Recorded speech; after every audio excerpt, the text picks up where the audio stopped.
In the late 1900s, Mario Costeja Gonzalez was prosecuted in insolvency proceedings regarding Social Security debts.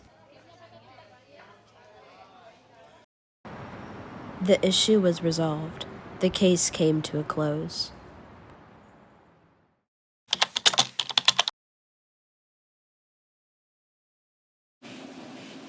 But years later, a Spanish newspaper republished a notice about the proceedings, and eventually, that notice appeared online.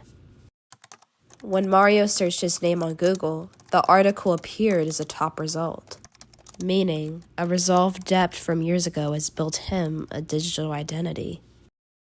Questions rose, rightfully so. It's hard to imagine something from so long ago affecting your life in that moment. Our world is subjected to our mistakes in every way possible, through art, through the internet, and through everything else.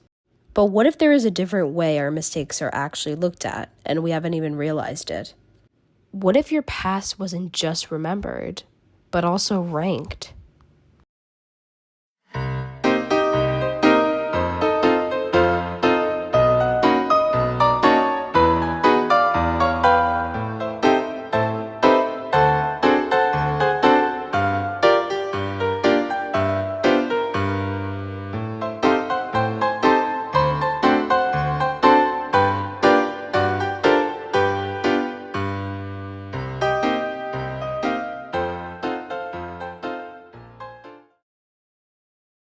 The situation I was just discussing regarding Mario eventually made its way into the High Court of Spain. The case became known as Google Spain versus AEPD. Mario was the plaintiff, and Google Spain and Google Inc. were the defendants. Mario argued that he had a right to have his past case removed from Google search results. To him, the data information was outdated and no longer relevant to his life. Google pushed back. They claimed they had the right to display publicly available information through their search engine. After deliberation, the court delivered its verdict. The court held that when a person is searched by name in Google's search engine, Google is obliged to remove links to web pages from the results and search engine displays if this data is incompatible. This decision paved the way for what we now call the right to be forgotten. Across Europe, it was seen as a major win for data and personal autonomy.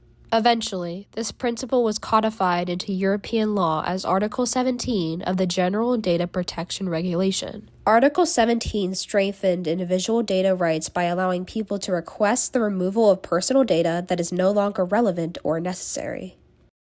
It isn't absolute, no law ever is, but it created a balance between public interest and personal privacy. While Europe embraced this shift, the United States did not adopt an equivalent federal right. In America, some news organizations or private companies may enforce limited privacy policies, but there is no federal protection like Europe had ratified. And what did I discover through researching this? Well, it involves our way of management and order. America isn't just vulnerable to data exposure on social media or random websites. It's embedded in our structure. Something called an ordinal society.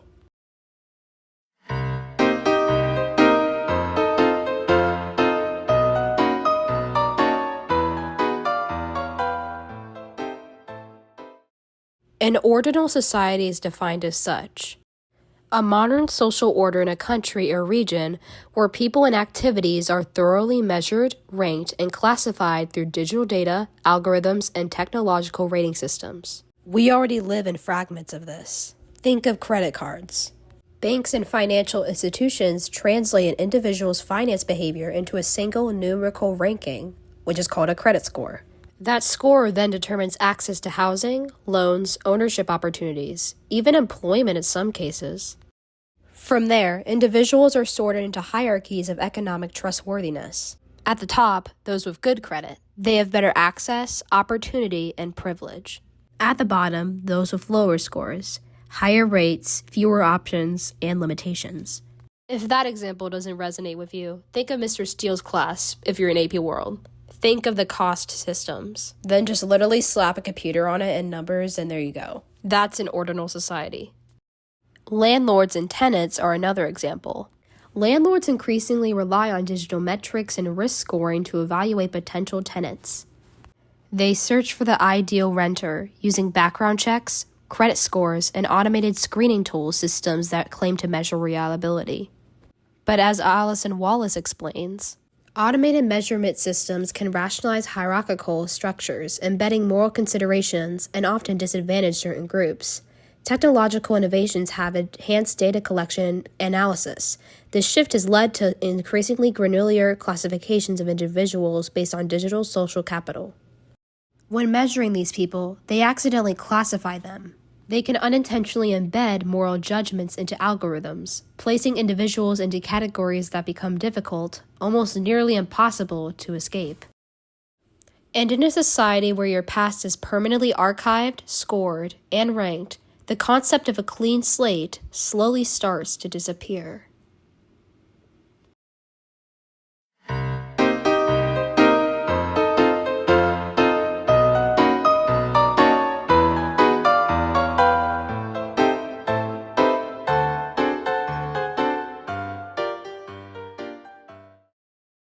This is a moral debate, let that be clear.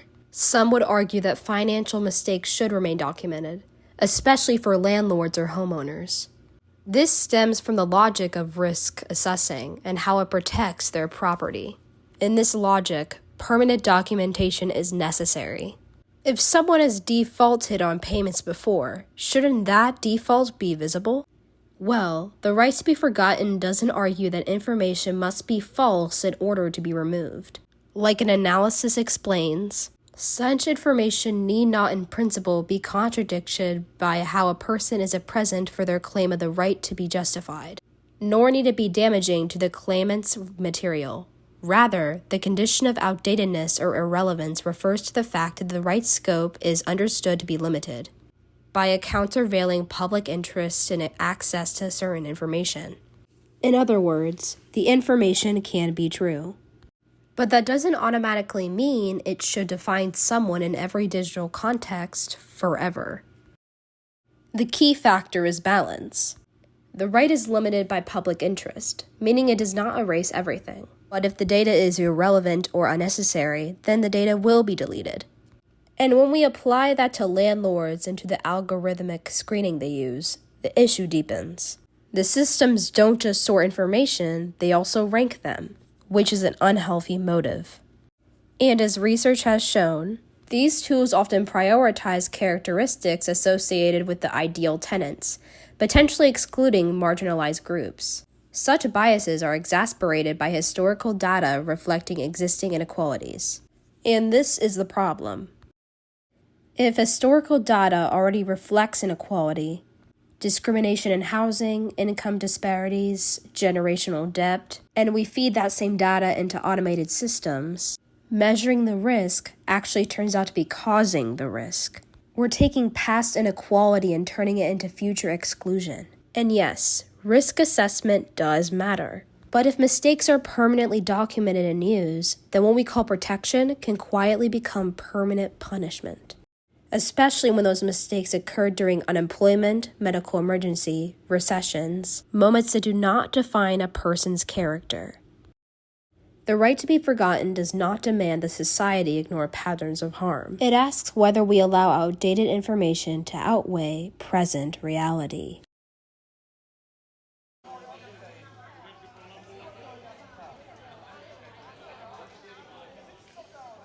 If we truly believe in second chances, then we have to ask whether our systems believe in them too.